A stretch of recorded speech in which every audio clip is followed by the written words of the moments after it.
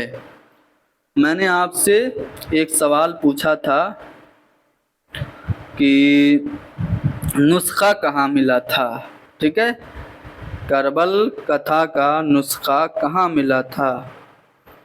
تو اس کا نسخہ ٹوبنگن یونیورسٹی سے مختار الدین نے حاصل کیا تھا، ٹھیک ہے، ٹوبنگن یونیورسٹی، ٹھیک ہے۔ آگے بڑھتے ہیں اگلے سوال پہ۔ باغ و بہار کا تیسرا درویش کہاں کا شہزادہ تھا؟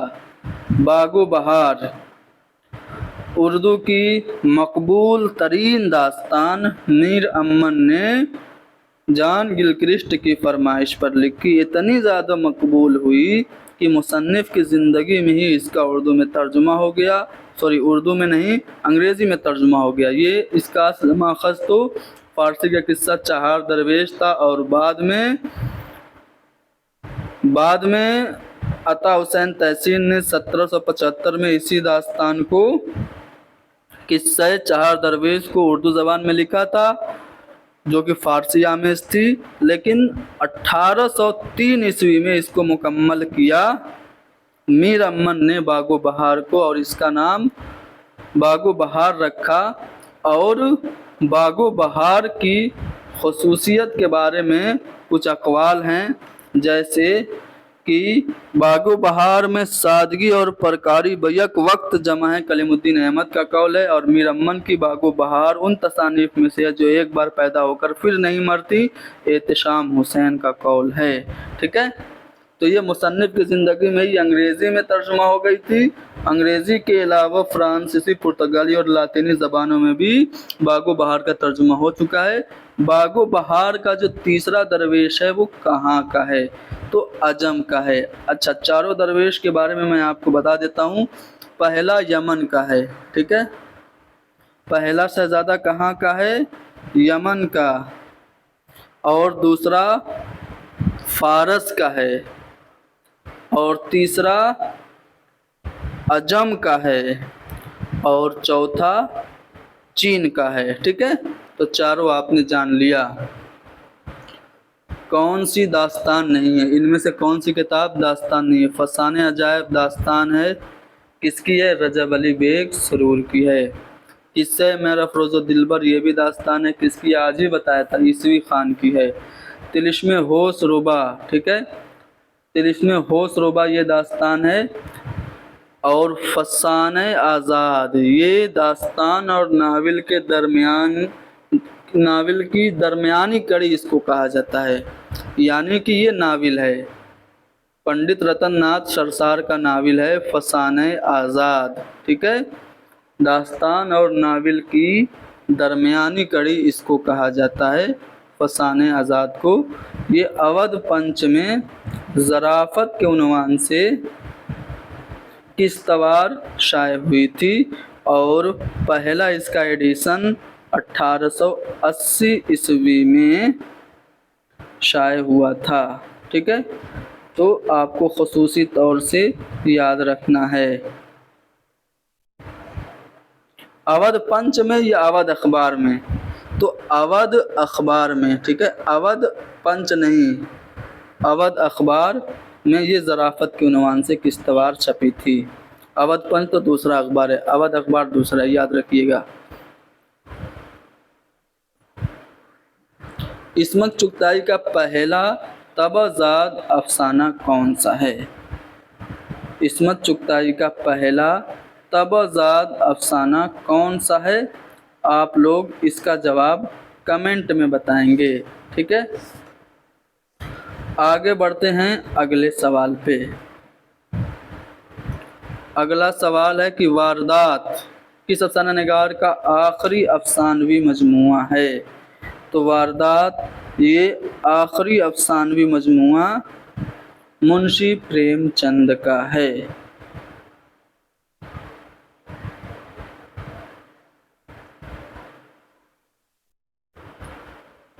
جی ہاں، اس کا جواب میں آپ کو بتا دیتا ہوں، کافر ہوگا، ٹھیک ہے، کافر ہوگا۔ عصمت کا پہلا مطبوع افسانہ کافر 1938 کو شائع ہوا اور ان کا پہلا ناول ضدی ہے، ٹھیک ہے، اور 1938 میں ہی پریم چند کا آخری افسانوی مجموعہ واردات شائع ہوا تھا۔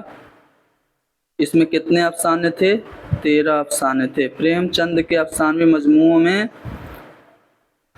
سوز وطن پہلا افسانوی مجموعہ ہے۔ اس کے علاوہ پریم پچیسی، پریم بتیسی، خواب و خیال، خاک پروانہ، فردوس خیال، آخری تحفہ، زاد راہ، دودھ کی قیمت اور واردات، یہ سب پریم چند کے افسانوی مجموعے ہیں۔ واردات 1938 میں شائع ہوا تھا اور واردات میں کل ملا کر کے 13 افسانے تھے، ٹھیک ہے۔ آگے بڑھتے ہیں اگلے سوال پہ۔ کس افسانے میں ہندو اور مسلمان مل کر اپنے مشترکہ دشمن انگریز کے خلاف جد و جہد کرتے دکھائی دیتے ہیں؟ تو پریم چند کے افسانہ سوز وطن میں۔ ہم وحشی ہیں کس کا ہے؟ ہم وحشی ہیں کرشن چندر کا ہے، فسادات پہ مبنی ہے۔ اپنے دکھ مجھے دے دو کس کا ہے؟ اپنے دکھ مجھے دے دو بیدی کا ہے۔ اور چوٹیں کس کا ہے؟ عصمت چغتائی کا ہے، ٹھیک ہے۔ عصمت چغتائی کے دیگر جو افسانوی مجموعے ہیں وہ میں آپ کو بتا دیتا ہوں۔ کلیاں، چوٹیں، ایک بات، چھوئی موئی، دو ہاتھ، شیطان، بدن کی خوشبو، تھوڑی سی پاگل، آدھی عورت، آدھا خواب اور دھانی باغپن، یہ سب عصمت چغتائی کے افسانوی مجموعے ہیں۔ اور سوز وطن ہندو مسلمان دونوں مل کر انگریزوں کے خلاف جد و جہد کرتے تھے۔ اس میں حب الوطنی کے جذبات بہت زیادہ تھے جس کی وجہ سے انگریزوں نے اس کو ضبط کر لیا تھا۔ فرمان فتح پوری نے کس افسانہ کو اردو کا اولین افسانہ قرار دیا ہے؟ تو فرمان فتح پوری کے مطابق سجاد حیدر یلدرم کا نشہ کی ترنگ جو افسانہ ہے اردو کا پہلا افسانہ ہے۔ حالانکہ جو بعض محققین ہیں انہوں نے دنیا کا انمول رتن پریم چند کے افسانے کو اردو کا پہلا افسانہ تسلیم کیا ہے۔ احتشام حسین کے مطابق اردو افسانے کے موجد پریم چند ہیں، جبکہ مرزا حامد بیگ نے اردو افسانے کی روایت کے نام سے ایک کتاب لکھی جس میں معنون کر دیا ہے راشد الخیری کے نام، اور انتصاب میں ہی لکھ دیا ہے کہ اردو کے پہلے افسانہ نگار راشد الخیری کے نام۔ تو راشد الخیری کو اردو کا پہلا افسانہ نگار مرزا حامد بیگ مانتے ہیں، اور فرمان فتح پوری اردو کا پہلا افسانہ نگار سجاد حیدر یلدرم کو مانتے ہیں، اور ان کی تصنیف نشہ کی پہلی ترنگ کو اردو کا اولین افسانہ قرار دیتے ہیں۔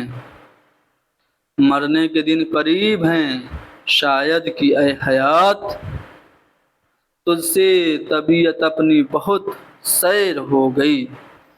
تو یہ جو شعر ہے کس ناول سے ماخوذ ہے؟ کس ناول کے اختتام پر یہ شعر درج ہے؟ تو اردو کا شاہکار ناول مرزا محمد ہادی رسوا نے لکھا تھا، اس کا نام ہے امراؤ جان ادا، اس میں یہ شعر ہے، ٹھیک ہے۔ اچھا، جب ناول کا آغاز ہوتا ہے تو کون سا شعر پڑھتی ہے امراؤ جان؟ وہ آپ لوگ کمنٹ میں بتائیں گے، ٹھیک ہے۔ امراؤ جان ادا یہ ناول 1899 عیسوی میں لکھا گیا تھا، فلیش بیک کی تکنیک میں یہ ناول ہے، ٹھیک ہے۔ امراؤ جان ادا صحیح جواب ہوگا۔ امراؤ جان ادا ناول جب شروع ہوتا ہے تو کون سا شعر پڑھتی ہے؟